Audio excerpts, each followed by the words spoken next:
सर्वप्रथम मैं बुलाना चाहूंगी माननीय सांसद समस्तीपुर लोकसभा श्रीमती श्यामली चौधरी जी को। कृपया दीप प्रज्वलित कर इस कार्यक्रम का औपचारिक शुभारंभ करें। इस दीप प्रज्वलन के साथ हम अज्ञानता से ज्ञान की ओर, अंधकार से प्रकाश की ओर, निराशा से आशा की ओर और मृत्यु से अमर होने की ओर। हिंदी है हम, वतन है हिंदुस्तान हमारा। हमारा देश अपनी विविधता के कारण अनेकों भाषाओं से सुसज्जित है, मगर सबसे अधिक बोले जाने वाली भाषा हिंदी का योगदान राष्ट्र निर्माण में आजादी के दौर से लेकर अब तक अतुलनीय रहा है। अ से अनपढ़ से लेकर ज्ञ से ज्ञानी तक का सफर तय करने वाली हिंदी दिवस को हम नमन करते हैं। हिंदी दिवस की आप सभी को हार्दिक शुभकामनाएं। खूबसूरत और भावनात्मक इंट्रोडक्शन के लिए बहुत बहुत धन्यवाद। एक इंग्लिश में कहावत है कि life comes a full circle, और आज ऐसा ही कुछ मेरे को इस मंच पर से महसूस हो रहा है। उसके पहले अपना संबोधन हम शुरू करें। मंच पर विराजमान सारे अतिथिगण, बिहार छात्र संसद के जितने भी सदस्य हैं, उनका हम अभिनंदन करते हैं।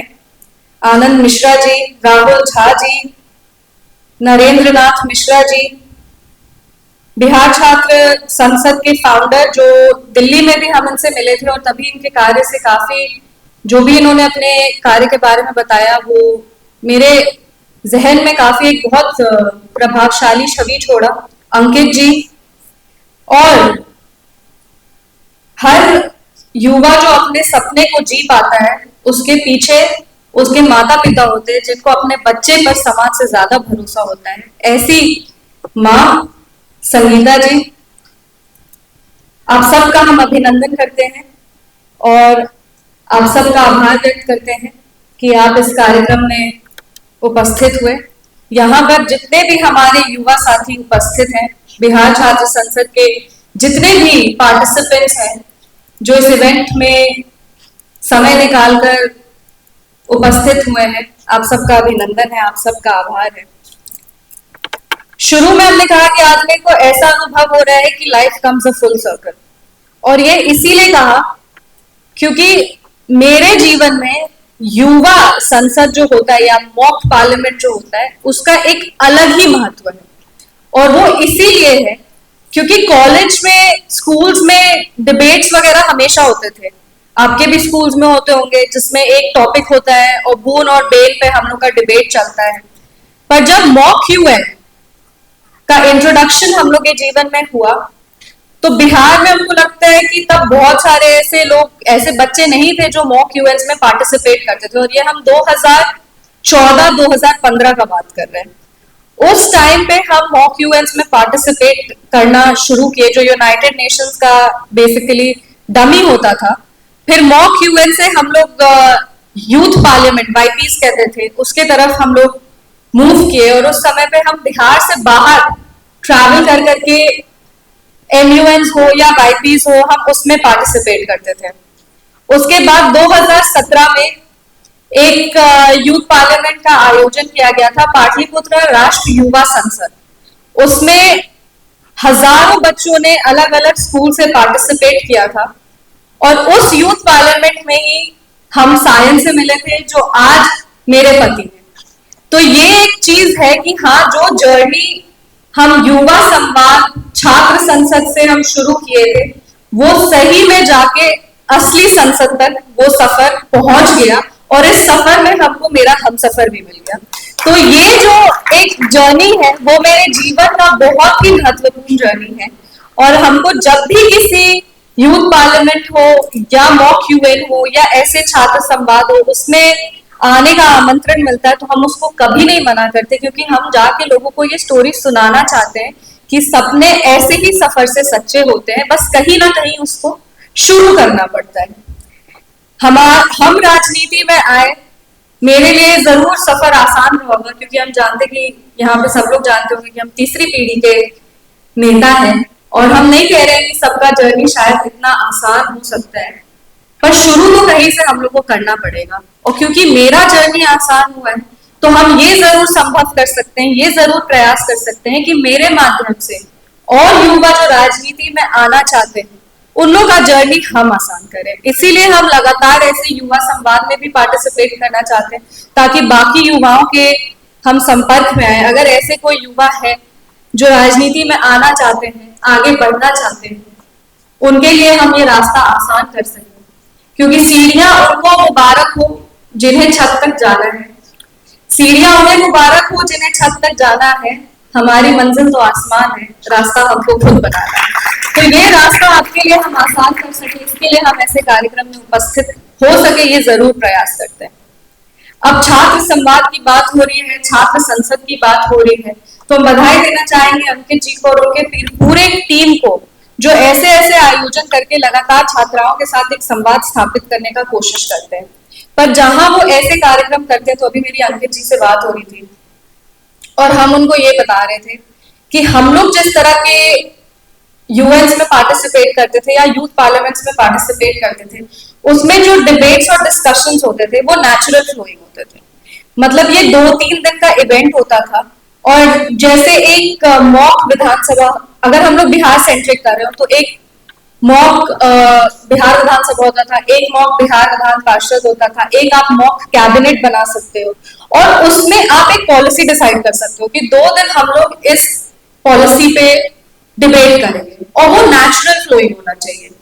उससे क्या होता है कि हर बच्चे को करंट अफेयर्स के बारे में, देखिए आप ऐसे कार्यक्रम से कॉन्फिडेंस बिल्ड करते हैं, लीडरशिप बिल्ड करते हैं, पर ये ऐसे प्लेटफॉर्म्स ज्ञान का भी एक फ्लो बनाए, इसके लिए बहुत जरूरी है कि डिबेट्स को नेचुरली फ्लो करने देना चाहिए विदाउट प्रैक्टिस। तो हमने उनको ये सजेस्ट किया है कि अगली बार से जब बिहार छात्र संसद हो तो आप जरूर प्रयास करेगा कि ये 2 डेज 3 डेज का इवेंट हो, बिहार के अलग अलग कोने में हम लोग बच्चों को, जितने भी विद्यालय में हो या कॉलेजेस में हो, उन सारे बच्चों को हम लोग यूनाइट करें। और इसके लिए हम वादा करते हैं कि जो लॉजिस्टिकल सपोर्ट आपको चाहिए होगा या जो भी अलग तरह का आपको मदद चाहिए होगा वो हम आपके लिए सुनिश्चित करेंगे, पर आप युवाओं को मोबिलाइज करिए ताकि वो ऐसे ऐसे पॉलिसीज में जो हम लोग को अफेक्ट करता है, जो उनके जीवन को अफेक्ट करता है, उसके बारे में वो एक ओपिनियन फॉर्म कर सके। जरूरी नहीं है कि आप सरकार के साथ सहमत हो, जरूरी नहीं है कि आपको सरकार की हर चीज अच्छी लगे, पर ओपिनियन होना जरूरी है। आप उसके साथ हैं कि आप उसके साथ नहीं है, ये इन्फॉर्म डिसीजन हर युवा को लेना जरूरी है। संघर्ष के साये में इतिहास हमारा पलता है, जिस ओर जवानी चलती है उस ओर जमाना चलता है। तो इस युवा के ये युवा ओपिनियन कैसे फॉर्म करेगा, वो ऐसे प्लेटफॉर्म से फॉर्म करेगा। इसीलिए हम अंकित जी को भी और बिहार छात्र संसद के जितने भी सदस्य हैं उनको हम वादा करके जा रहे हैं कि आप एक पहल उठाइए, आपके साथ हम लोग खड़े हैं ताकि ऐसे युवाओं को हम लोग यूनाइट कर सके। बिहार के जो अलग अलग पॉलिसीज है उसमें युवाओं की क्या सोच है उसके बारे में हम लोग संवाद कर सके, उसके बारे में हम लोग जान सके और ज्यादा से ज्यादा युवाओं को कैसे पॉलिटिकल, जैसे लोग कहते हैं कि हमको राजनीति से कोई मतलब नहीं है, बट हम सोशियोलॉजी के स्टूडेंट हैं और हम देखते हैं कि द पर्सनल इज पॉलिटिकल। तो आपका एक पॉलिटिकल ओपिनियन फॉर्म होता ही होता है।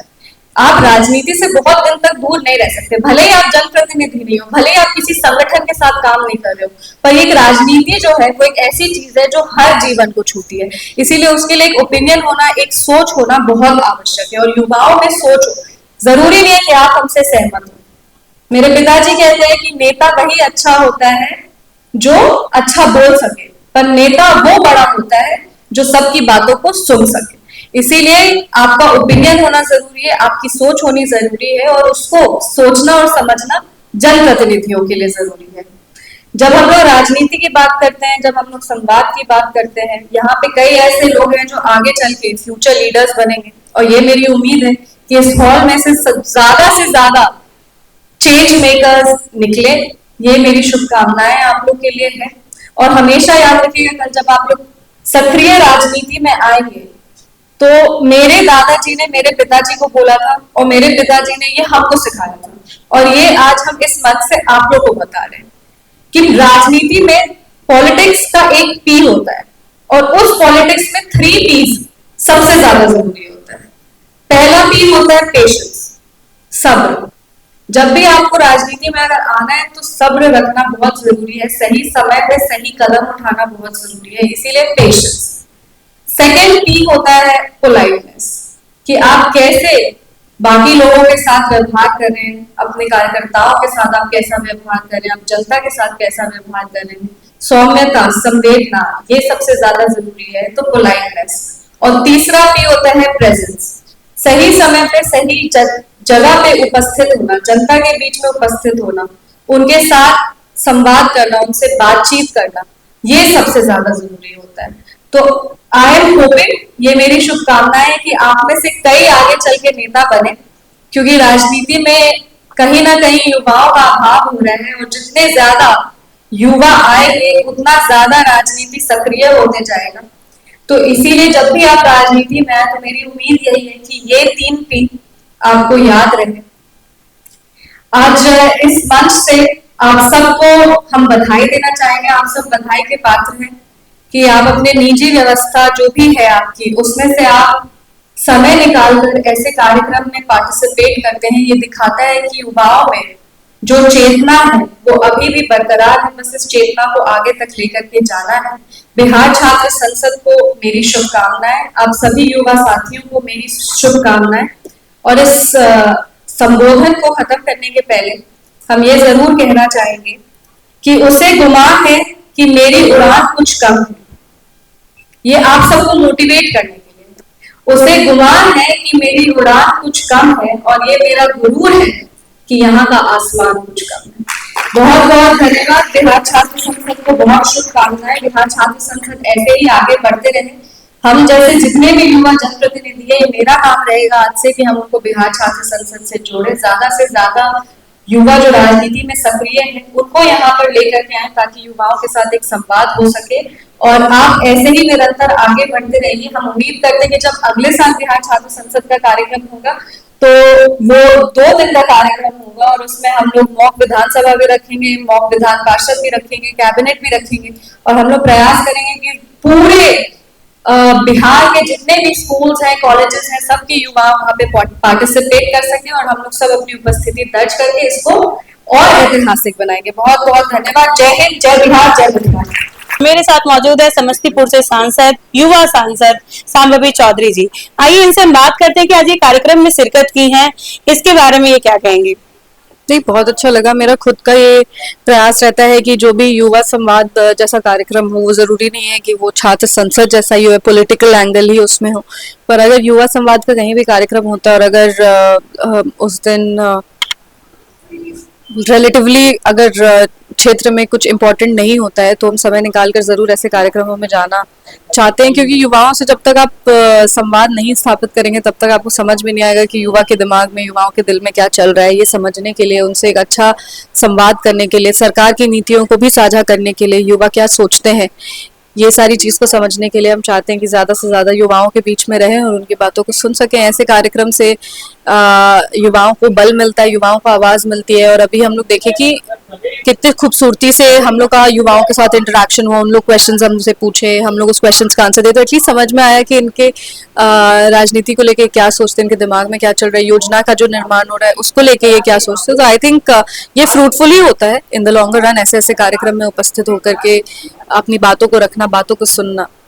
एक तो सबसे कम उम्र की सांसद हैं, वो भी महिला, तो अभी सांसद में महिलाओं की भागीदारी के लिए आपको क्या लगता है, क्या करना चाहिए।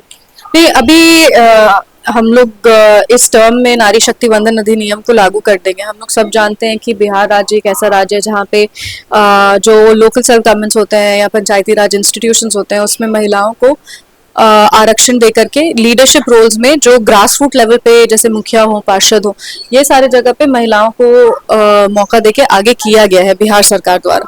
और यही सेम चीज जब संसद में रेप्लिकेट होगा तो ज्यादा से ज्यादा महिलाओं को वहां पे भी मौका मिलेगा। नारी शक्ति वंदन अधिनियम के तहत हमको लगता है कि ज्यादा से ज्यादा महिलाएं जो है वो राजनीति में सक्रिय हो पाएंगी।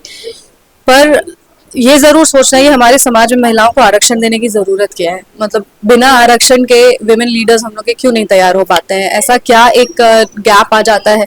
ये इनफैक्ट मेरे पीएचडी का ये थीम भी है, इसको समझना कि ये कहाँ गैप क्रिएट होता है कि ज्यादा से ज्यादा और महिला राजनीति में जनप्रतिनिधि के रूप में नहीं आ पाती, वो विधानसभा हो या वो लोकसभा हो, वहां तक वो क्यों नहीं पहुंच पाती। तो ये हम भी स्टडी कर रहे हैं। आई थिंक सोशल बैरियर्स भी है, इकोनॉमिकल बैरियर्स भी है, कहीं ना कहीं एक पेट्रियार्कल माइंडसेट है वो भी काम करता है। तो ये सारी चीजें हैं, पर हम लोग एक पॉजिटिव डायरेक्शन में आगे बढ़ रहे हैं। हमारे यशस्वी प्रधानमंत्री श्री नरेंद्र मोदी जी और मुख्यमंत्री नीतीश कुमार जी के नेतृत्व में, जिन्होंने ज्यादा से ज्यादा महिला आत्मसम्मान के लिए काम किया है। तो जब हम लोग महिला, हमारे प्रधानमंत्री तो कहते हैं कि नारी विकास का समय अब गया, अब नारी नेतृत्व का समय है। तो हम लोग इस नारी नेतृत्व को स्थापित कर सके, इसके लिए हम लोग काम करते रहे। ये मेरा आखिरी सवाल रहेगा आपसे कि महिलाओं और युवाओं के लिए अभी आपको खास मुद्दा क्या लग रहा है कि महिला और युवा को उस पर बहुत ध्यान देना चाहिए? आई थिंक मतलब अगर आप बिहार सेंट्रिक पूछें तो हमको लगता है महिला हो या युवा हो, जितने भी, मतलब युवा जब हम बोलते तो महिला को उसमें अकोमोडेट करके कहते हैं। तो हम लोग को और सेफर वर्किंग एनवायरनमेंट्स के लिए काम करना चाहिए और महिलाओं को हमेशा इकोनॉमिक जो वेज गैप होता है उसके खिलाफ अपनी आवाज उठानी चाहिए, क्योंकि हम लोग हमेशा देखते हैं कि एक ही रोल के लिए महिलाओं को कम दिया जाता है और पुरुष को ज्यादा दिया जाता है। तो इसके खिलाफ महिलाओं को रहना चाहिए और युवा जो बाकी पुरुष है उनको भी इसके खिलाफ रहना चाहिए। ये सिर्फ बिहार में नहीं, पूरे देश में ये एक रेजिंग इशू है, जहाँ पे जब हम लोग महिलाओं को सशक्त कर रहे हैं, महिलाओं को और आगे बढ़ा रहे हैं, तो आप उनको इक्वालिटी में आगे बढ़ाओ ना। आप उनको थोड़ा कम पे करके आप उनको आगे नहीं बढ़ते। इसके खिलाफ हम हमेशा रहते हैं और हम हमेशा इसके खिलाफ बोलते रहेंगे। बिहार सेंट्रिक अगर हम लोग बात करें तो युवाओं को आई थिंक अभी हम लोग एक ऐसे ट्रांजिशनल पॉलिटिकल फेज में है जहाँ पे युवा जो है वो बहुत जल्दी इम्पेशेंट हो रहे हैं। पेशेंस रहना चाहिए, मतलब सब्र रहना चाहिए। सब चीज युवा के, हम लोग बिना युवा को हटा करके कभी राजनीति में आगे बढ़ ही नहीं सकते। तो युवा very much a part of the राजनीति। उनको मतलब नेताओं के खिलाफ जाने की जरूरत नहीं है, उनको नेताओं के साथ रहने की जरूरत है और हम लोग उनके हित में ही काम करेंगे आगे चल के। वो भी अपनी राजनीति में सहभागी को बढ़ाएं और उसी तरीके से सब्र से काम लें। आगे चल के जो फ्यूचर है वो एनीवे हमारा है, जो फ्यूचर है वो युवाओं का ही है। तो ऐसे में इम्पेशेंट नहीं होना है, आराम से हम लोग को काम करना है। रोजगार के लिए हो, वो आत्मसम्मान के लिए हो, बिहारियों के कॉन्फिडेंस के लिए हो, वो बिहारी आइडेंटिटी के लिए हो, वो हम लोग हमेशा करते रहेंगे और हम लोग हमेशा युवाओं को आगे लेके चलेंगे। जैसा कि अभी आपने सुना सांभवी चौधरी को, जो समस्तीपुर से वर्तमान सांसद है, जिन्होंने कहा कि महिलाओं और युवाओं को सब्र रखने की जरूरत है। खासकर युवा वर्ग वर्तमान में अपने सब्र को खो रहे हैं। अगर वो सब्र रख के काम करते हैं तो ये इसमें कोई दो मत नहीं है कि आगे आने वाला समय सिर्फ युवाओं का है। धन्यवाद।